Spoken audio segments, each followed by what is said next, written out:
Welcome to our channel. Today we how to configure webhooks on Alexa with your own smart home endpoint. Quick tutorial step by step clearly.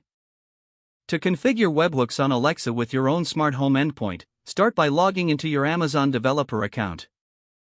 Navigate to the Alexa developer console. Create a new skill by clicking on the Create Skill button.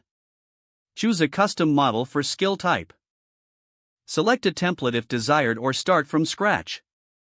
Give your skill a name and select a default language. Now, proceed to the Skill Builder section. Under the Invocation tab, set up the invocation name for your smart home skill. Next, head to the Endpoint tab. Select the HTTPS option for your endpoint type. Enter your smart home endpoint URL in the provided field. Make sure your endpoint supports secure connections. Now switch to the Configuration tab.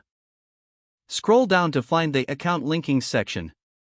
Enable account linking to authenticate users securely. Choose the OAuth 2.0 option for the authorization grant type.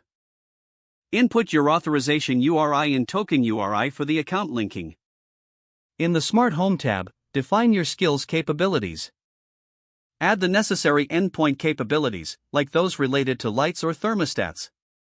Proceed to develop your back-end logic that communicates with your smart home endpoint. Use a suitable framework or service to handle incoming requests from Alexa. Ensure to implement the required JSON responses according to Alexa's guidelines. Test your skill in the Test tab within the Developer console. Make sure your webhook successfully responds to requests from Alexa. After testing, submit your skill for certification.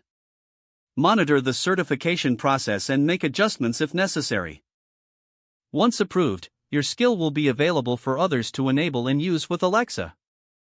If the page does not load, refresh the browser or try again in a private or incognito window.